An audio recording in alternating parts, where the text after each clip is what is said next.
Hi అండి. ఇప్పుడు మనం ఏం చేస్తున్నామంటే ఒక హెల్దీ అండి చిన్న పిల్లలకి ఇదైతే చాలా మంచిది. ఫస్ట్ అయితే దీనికోసం అంటే ఏంటనేది చెప్తాను. ఫస్ట్ అయితే మనం అయితే గిన్నె నిండా కూడా మనం గిన్నె నిండా కూడా వాటర్ తీసుకోవాలి. వాటర్ తీసుకుని మనం బాగా మరిగించుకోవాలండి. మరిగిన తర్వాత ఏం చేయాలో చూద్దాం. ఇప్పుడు వాటర్ ఇలా మరుగుతున్నాయి కదండి. ఇందులోకి చూడండి, ఇది వామ్ పువ్వు ఇది పతాంజలిలో దొరికిందండి. నాకు ఆయుర్వేదం షాపుల్లో కూడా దొరుకుతుంది. ఈ వామ్ పువ్వుని ఇలా వేసేసుకోవాలి. మంచి ఫ్లేవర్ వస్తుందండి, భలే ఉంది ఫ్లేవర్ అయితే మాత్రం. ఇది చిన్నపిల్లల డైజెషన్ ప్రాబ్లమ్స్ ఏమున్నా కూడా, కడుపు నొప్పి ఇలాంటివి ఏమైనా ఉన్నా కూడా పోతుందండి. ఇప్పుడు దీన్ని వేసేసుకుని మూత పెట్టేయడమే, ఫ్లేవర్ పోకుండా మూత పెట్టేసి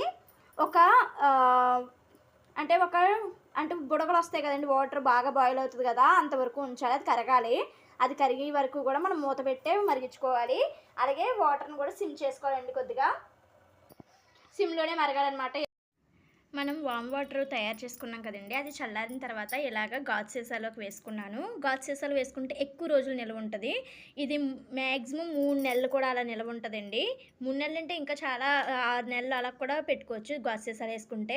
ఇదేంటి ప్లాస్టిక్ డబ్బాలు వేసాను అనుకుంటున్నారు. ప్లాస్టిక్ డబ్బాలు నేను తొందరగా వాడేస్తానండి. మా పాప రోజు ఒక గుక్కుడు వేసుకుని వెళ్తుంది, అందుకనే నేను ప్లాస్టిక్ డబ్బాలో వేసాను. ఇది కూడా ఆల్రెడీ తాగేసిందండి మా పాప. ఇది కారంగా ఉంటుంది కానీ డైజెషన్కి మాత్రం చాలా బాగా పనిచేస్తుందండి. పిల్లలకైతే చంటి పిల్లలకు కూడా పట్టచ్చు. ఇది ఏమీ అవ్వదు, వామ్ పువ్వే కాబట్టి ఏమీ అన్హెల్దీ కాదు, చాలా మంచిదండి. అసలు వామ్ పువ్వు వేసుకుని ఎన్ని కావాలంటే మీరు చెక్ చేసుకొని యూట్యూబ్లో కూడా. వామ్ పువ్వు, పుదీనా పువ్వు ఇలాంటివి ఏవి హాని చేయవండి, చిన్నపిల్లలకు కూడా పట్టచ్చు.